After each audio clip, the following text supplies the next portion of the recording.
where and when were you born? Born in Birmingham, Alabama. Hillman Hospital on the University of Alabama campus. And what year was that? 1928. Okay. So now you were born in Alabama. Was that was that a privileged lifestyle that you were leading there? Or? Privilege? Yes. No. No. Can you tell us No about stretch of imagination. Now, So, interesting thing though, I didn't stay long in Birmingham. My mother and father separated early, and she relocated back to Montgomery, which is her hometown, where her 4 sisters were and her 3 brothers. So somewhere in 1929, I moved from Birmingham to Montgomery. okay, and then Montgomery, that's the capital. And did you get there in time to vote, or? In time to vote? Yeah. Well, it was very difficult to vote in Alabama during those days because they asked foolish questions that there was no answer to, and you didn't have any recourse. You couldn't go anywhere and get help. You just had to take it, turn around, and walk back out because they had their own rules. Jim Crow was tough, and that was one of the things that Jim Crow was very able to do because they knew the power of the vote, and they certainly did not want us to have the power, so they used all kinds of gimmicks to keep us from voting, and it was legal to do so as well at that time. So you lived under Jim Crow in Montgomery, Alabama, until when? What moved you? What pulled you or pushed you away from that town? Well, once I reached high school, you start thinking about working in the summertime in between schools, so you could have a little money in your pocket.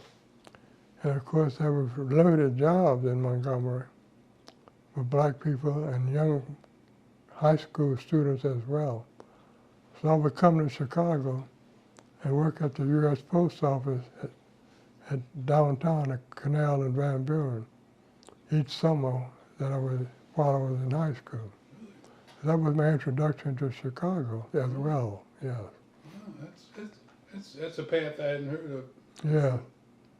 Okay, so that's in high school. Did that lead into your military? Did that lead into your military service? Yeah, once I finished high school, I was a frustrated musician, trumpet player. Oh, is that right? Yes. So I was going to New York to be the Miles Davis of the world. Oh, yeah. But that was a snake hole. You tried it? I tried it, but the lifestyle was far below anything I ever wanted to engage in. So I had a little money when I got to New York, but after about 3 or 4 weeks, the money disappeared because of the cost of living and trying to maintain yourself. But I went with a neighbor friend, and I was staying with his relatives. So I didn't want to be an imposition on them. So I went downtown New York. I don't know why I went downtown that particular day, but I was standing in Times Square. And today that enlistment office is still on Times Square, 70, 80 years later. So I said, I think I better go in the military, so at least I'll have a roof over my head and 3 squares. I see, yeah. So I signed up, and I was 17 at the time, and I needed my mother's signature, and the Army wasn't that strict. So I signed my mother's name and got in the military in 1946. And completed my military service as a musician in special service, and got out in '47, went back to Montgomery, enrolled in college under the GI Bill, and What school? Alabama State University. And that was my high school as well. The college had a lab high school. Several black colleges had a lab high school. Alabama State, Tuskegee, Jackson State, and quite a few others. And during the war, just before, I'm backtracking now for a minute, but it's very important to include this. During the war, those schools that had lab high schools on their campus, the men were allowed to participate in college activity, particularly around the sports. We played college football and college basketball as a high school student because there were no men. Yeah. So, did you play sports? I played basketball, yes. Okay. Good. So, how many years did you spend in the military? 18 months. Oh, 18 months. Oh, Yeah. okay. And it was all during a special duty or the blowing. You were playing your trumpet. Yes. Okay. Yeah, I was in the special unit. Oh, okay. I played in the orchestra and the marching band. Oh, okay. Yeah. Okay. As a matter of fact, I played in the orchestra and the marching band at college as well. Oh, yeah. Now, Yeah, when I was in high school, I played in the college band, and yeah. So, when you got out of the military, did you pursue your musical aspirations? No, as I said earlier, I wasn't very pleased with the lifestyle and all the things that I experienced. Yeah, so That's right. Yeah. I abandoned the whole idea. Oh, okay. So I said I would go back to Alabama State and finish, but that didn't happen either because I kept coming back to Chicago. Something kept drawing me to Chicago. I had this connection with Chicago, and it was strong. And as your wife mentioned earlier when I was talking about another subject, all my life I've been getting favor, and at the time, before I was saved, I didn't know it was favor. I thought it was just luck. Let's see. Yeah. So during my high school days, I met a family, the Cole family, at 600 East 42nd Street. And they had she had a rooming house. She used the second floor of her building for roomers. And anytime I would come to Chicago, whether I called her in advance or not, she would always have accommodations for me. Yeah, so I stayed with her in the early days of my stay here in Chicago. And during that time, Daley Sr., the old man, he was under a lot of pressure to increase the Chicago Police Department's numbers as well as the black policemen. So there was a movement to get black policemen to join the police department. I made application without any political help, and I went straight through. Favor again, straight through. Came out on the other end as a patrolman and served for 10 years. Yeah, under the segregated Chicago Police Department. Segregated. It was totally segregated. Okay, totally. That means that what you had black and white. We were in different. Well, I'll give you an example. Yes. I was in the class of 1956. It was 1960 before I saw the inside of a squad car. What? That's a great example. Yes. Yeah. So you really walked your beat. You walk a beat, or you could ride a three-wheeler. Oh, okay. But you had to slip something under the table to ride in the cold on a three-wheeler. Oh, okay. It's very interesting. Yeah. Yeah, all that Jim Crow and segregation and stuff, as I think back on it, it was just so Wow, stupid. that's- Didn't make any sense at all. Yeah, right. Hmm. So, during that time, did you have was Two Gun Pete on the force thing? Was he? Yes, as a matter of fact, I worked briefly with Pete, Hmm. not with him personally, but we were out of the same police station. Okay. One of the most despicable persons I ever met in my entire life. Yes, So, I know he was despicable. Nobody argued with you about yeah, that. yeah. But so when did you get religion, as it were? Well, while serving as the Chicago police, I realized I'd made another mistake in my life by joining the police force. Because it was not about serving and protecting people, it was about serving and protecting property. Oh. My whole training was about serving and protecting property. And the time that I served, the 10 years that I served, it was about serving and protecting property. And the property that you were assigned to was all on the black belt? Well, you weren't really assigned per se. But if it comes to people or property, you protect the property.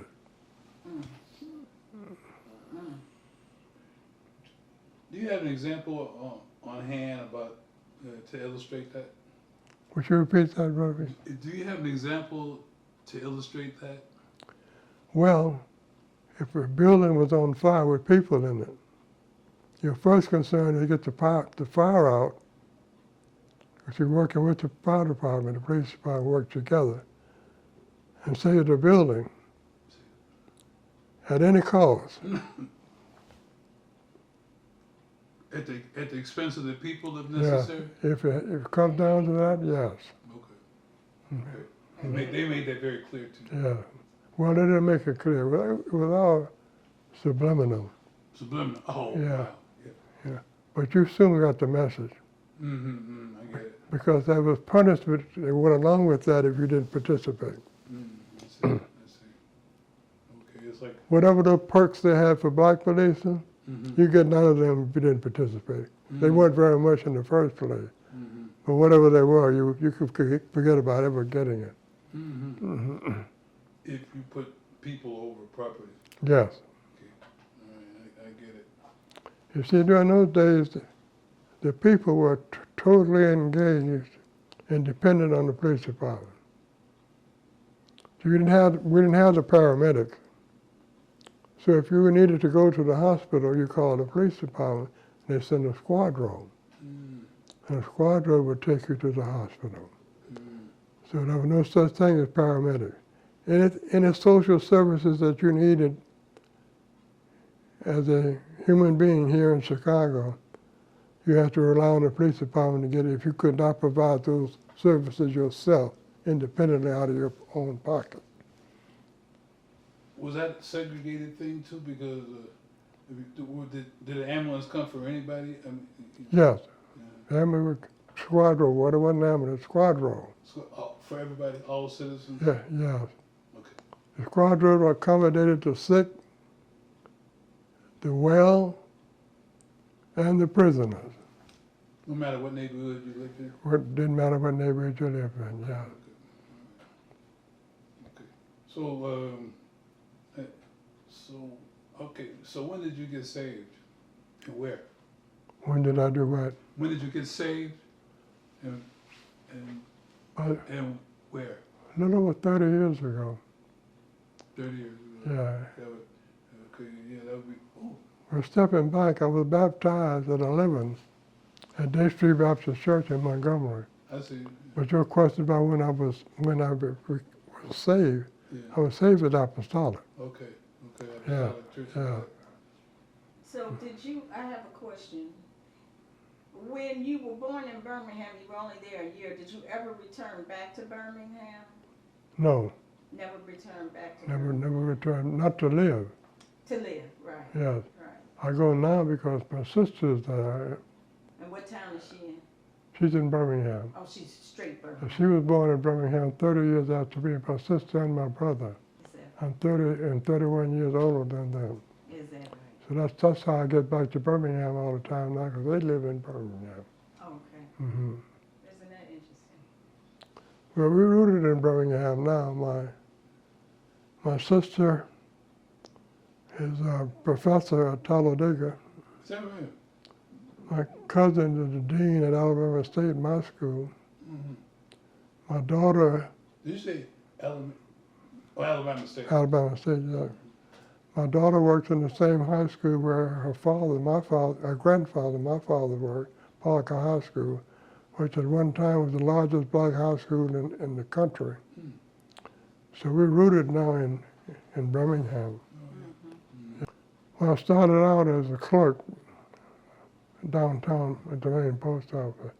Then I transferred to carrier. So I was a carrier for 5 years. Oh, is that right? Mhm. Well, while you're in high school. Hmm? While you're still going to high school. No. This is after high school. Oh, after high school. Yeah. Oh, after high school. Yeah. Look at the tape. All right. So then, okay. So, what you think? Oh, you're being baptized, or how you were raised in church?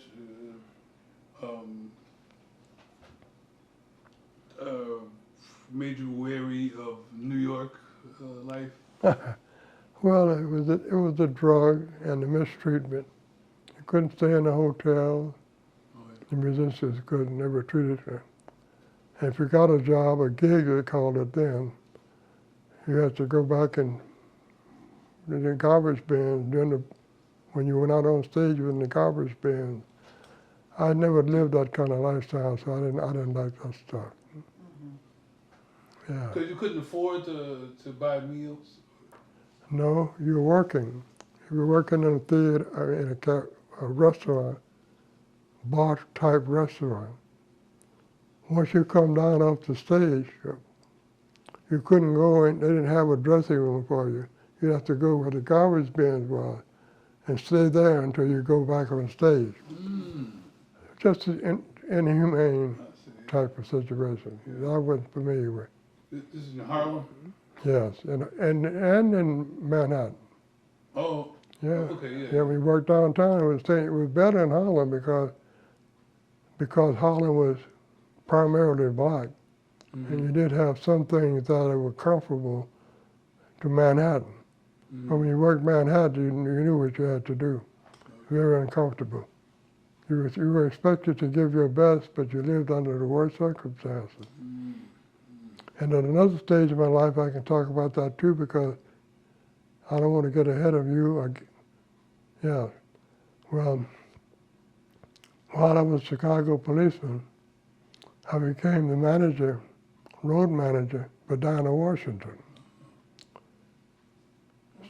So I had some of that same experience with her because I was her manager. She and I could stay in the hotel, but our dancing group and the other singing group, the Dells, which was part of my group, they couldn't stay in the hotel. Mm.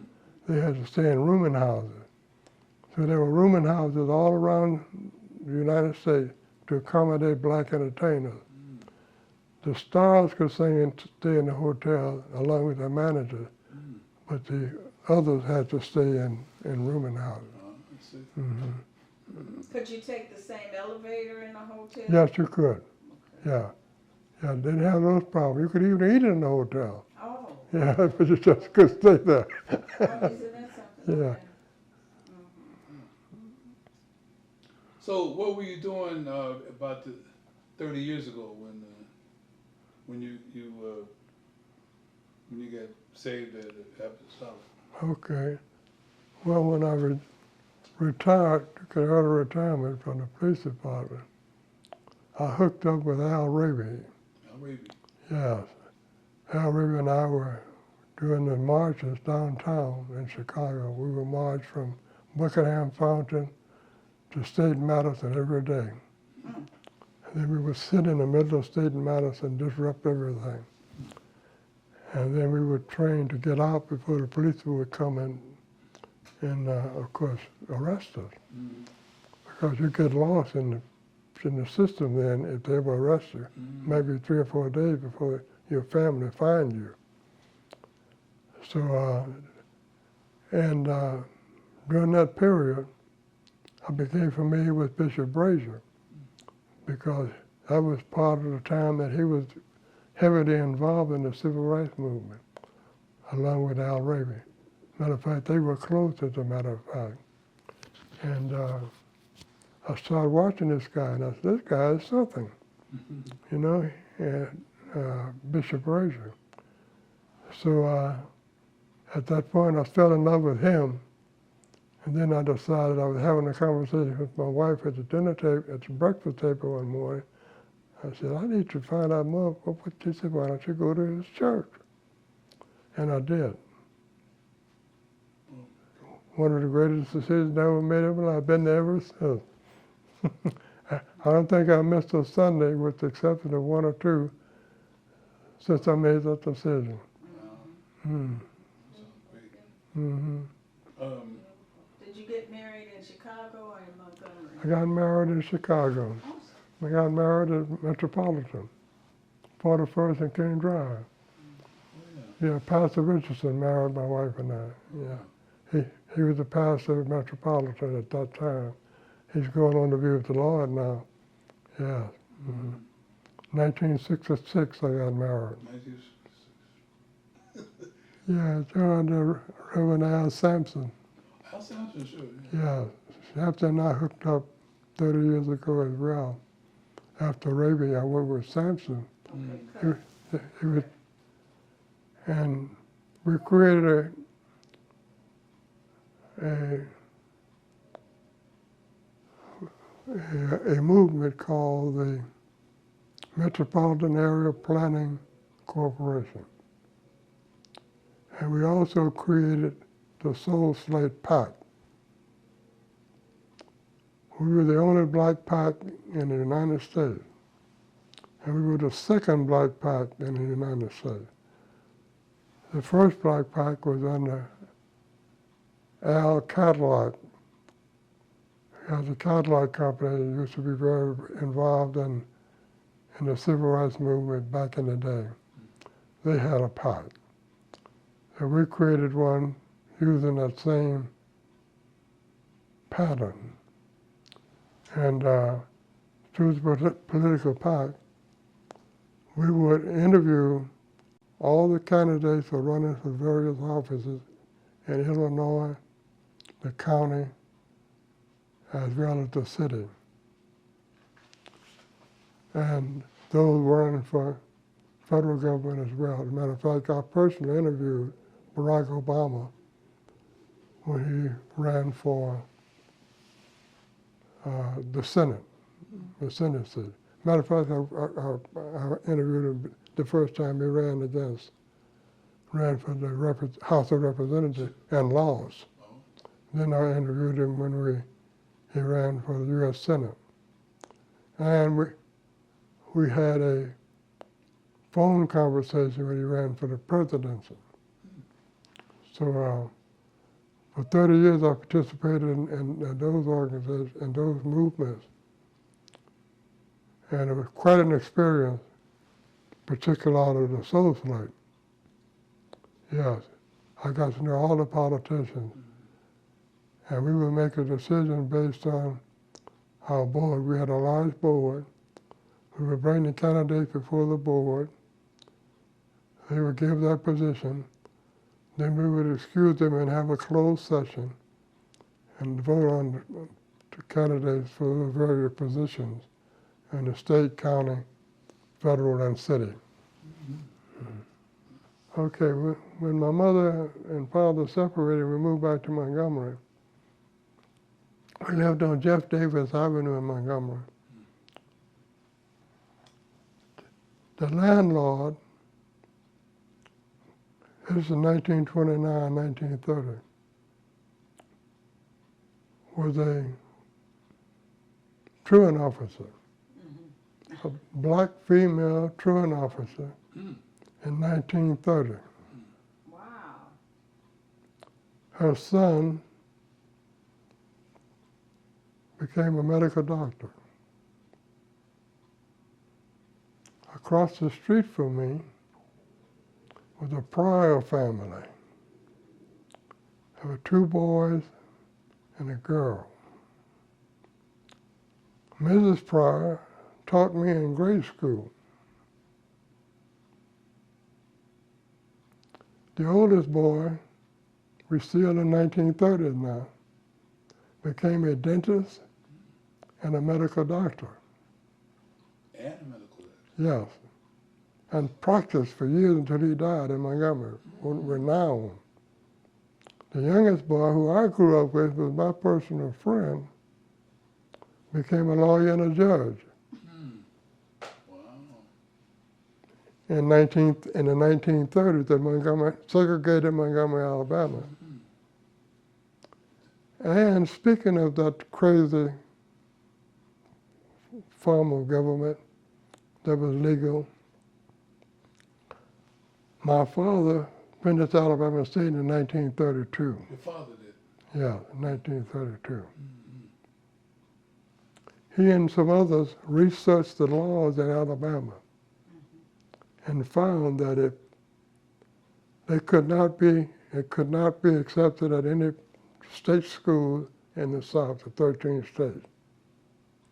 But if they made application to any college in the United States and was accepted, their respective states would have to pick up the full tab. So my father went to Columbia in New York, took his wife, my stepmother, with him.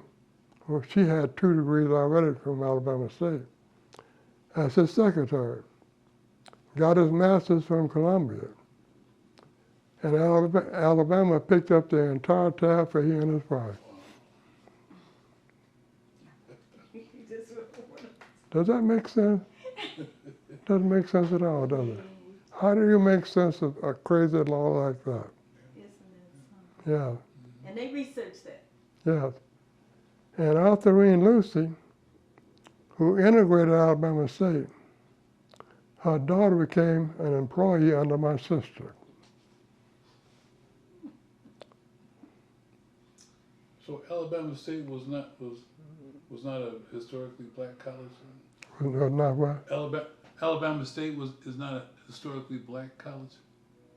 What kind of black college? Historically, Yes. it is. Oh, it is. Oh, absolutely. Okay. Yeah. I'm going to share something else with you around that time period. During the Montgomery bus boycott, in order to accommodate the people who were not riding the buses, they needed a staging area so they could bring all the trucks, pickup trucks and cars and whatever motor vehicle you had to take people to work. My family owned the parking lot in Montgomery, Alabama. And the white people didn't know it. They were parking on that lot and paying us every day to park. I've seen that featured on a movie. I've seen that featured on a movie. Yeah, But that was that was my family. your family. Yeah. They took the property away from us once it was discovered that we owned it under eminent domain. And that's the crazy law said if it benefits the people, you could take the property. Put my cousin, who owned the property, he and his wife, in jail. He didn't put his wife in jail, put him in jail, and took the property. About 6 or 7 years ago, my cousin, who is the dean of the Learning Center at Alabama State, I was in conversation with her, and I said, Janice, where is all the civil rights stuff that was so prevalent during the Montgomery bus boycott? She said, Alvin, I really don't know. I said, would you see if you can find out where it is? Because several of the teachers at Alabama State were fired because of that participation. They were doing a mimeograph thing where you get the dye all over your hand. making copies. Yeah, right. Yeah. So she got busy after that, and she found all those teachers, and they had saved all of that information. Mm. She brought it back to the Learning Center with permission from the president, and they locked it up in the basement down in the Learning Center. That's where it is now in the lock and key. But all that information has been preserved so that they can't steal it from it and make it something else. Mm. Yeah. So were you an entrepreneur doing other things when not working for any governmental agency? Yes. Yeah, I was a devil, like the rest of us who were not saved. Just before I retired from the police department, I bought a tavern. Oh. So I had a nice bar on 79th Street. Are you familiar with Alzola's restaurant? Yeah. Azola's, yes. Yeah, Alzola and I moved on 79th Street at the same time. She opened a restaurant, I opened a bar. Oh, okay. Yeah. See, So I had a bar for a number of years mm. in Chicago, yeah. Oh, boy, that's history. Azola's restaurant. Yes. Bless her heart. She was a wonderful lady, too. Mm. Mm. Very good. Very good. Mm-hmm. Very good. Well, we know that you do a number of things for the church, for the community, in the politics. We know that even at your church you have brought several speakers in during your daytime service to let them know what's going on politically and medically, what they need to know about insurance, what they need to know about Social Security benefits and health care and things of that sort. And I find that's interesting. How do you find the people, before COVID, you were doing a lot of this, how did you find the people that you brought to the church? You know, in my travel during my world days, I met these people. And when they found out I was at the church, they came to me. I was easier to find than me finding them. So many of them had also been saved and were doing other things. And they found out what was going on at Apostolic, and they found out that I was part of that ministry. They came running. So I really can't take credit for that. Okay. Yeah, they found me. And I was so happy because we were able to put many programs that helped a lot of people Yes. over the years, yeah.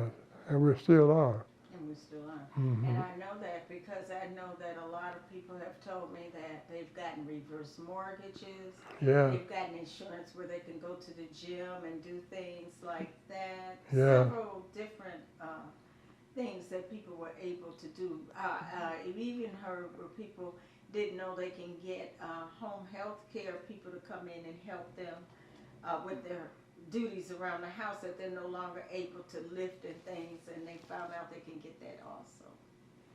yeah, well, Ken Bivin, I really didn't meet him in the world. He noticed me in church, because he and his wife were members of Apostolic for a long time. And they would stop by and say hello to me when they were leaving the first service.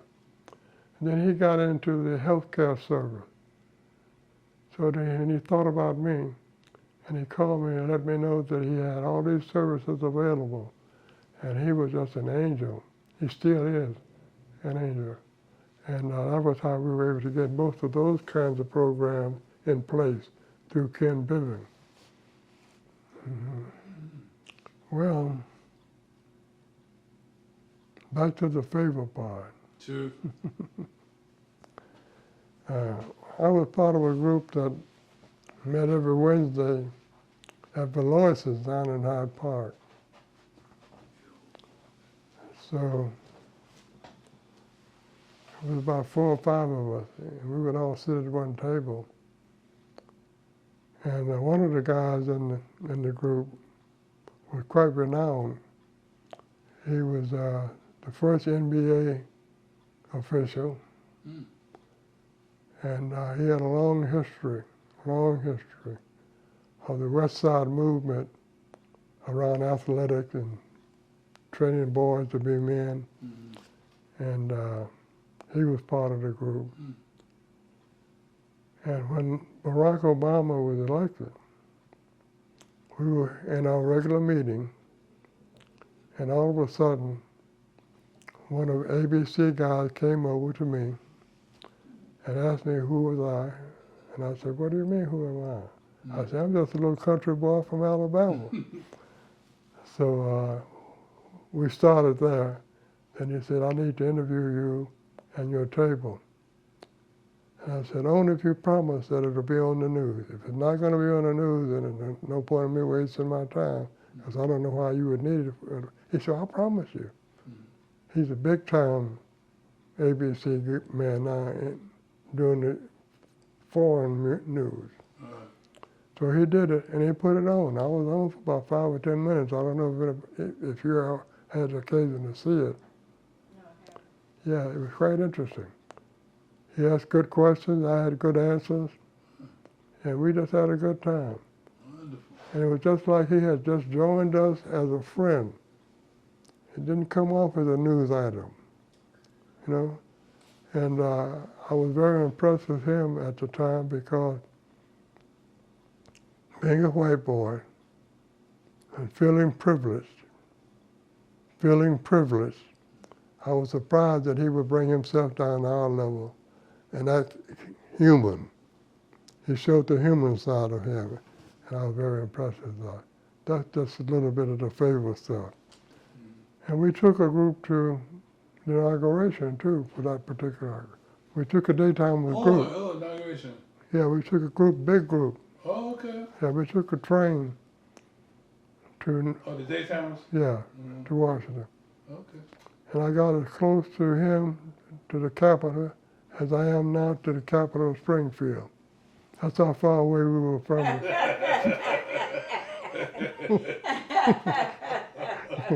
Had a tune of about $2,000 each. Oh, Lord. I got a T-shirt.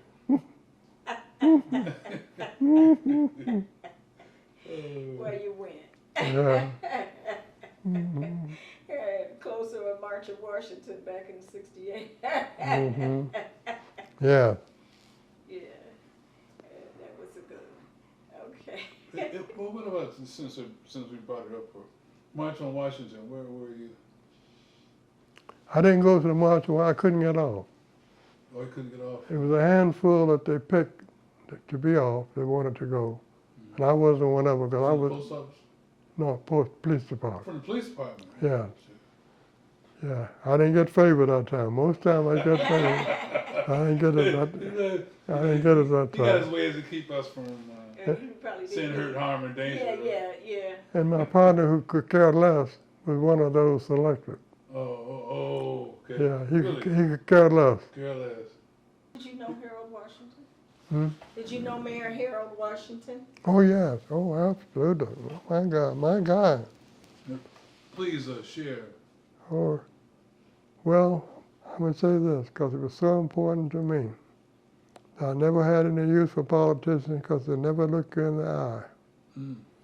Mayor Washington was the only politician that looked me in the eye when I was in line to say hello to him, held my hand the whole time, and never took his attention away from me. Wasn't looking over his shoulder, over my shoulder, to find somebody important. That's what kind of man that man was, yeah. I enjoyed that in him. Yes, and we shall see in '83. Yeah. We shall see in '83. Yeah. Lou Palmer. Oh, okay, Lou Palmer. Okay. Yeah, we had some.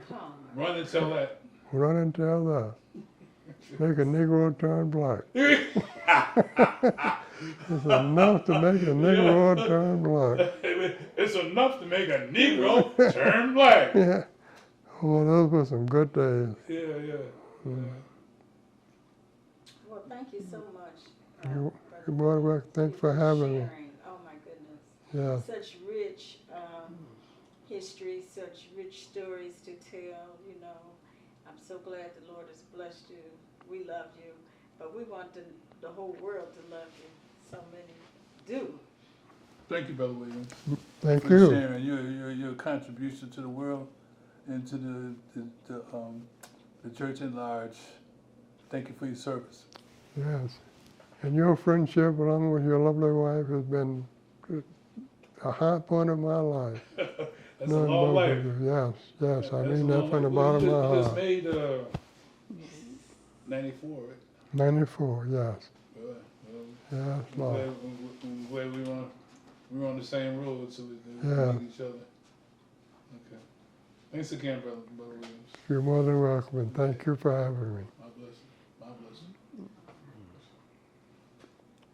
Oh, how I love Jesus. Oh, how I love Jesus. Oh, how I love Jesus.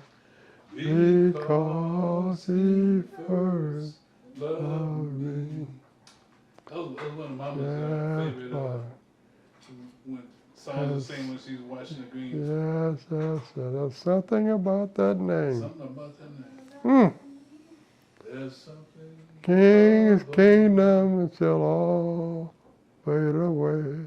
Yeah. But there's something about that name. Jesus. Mm.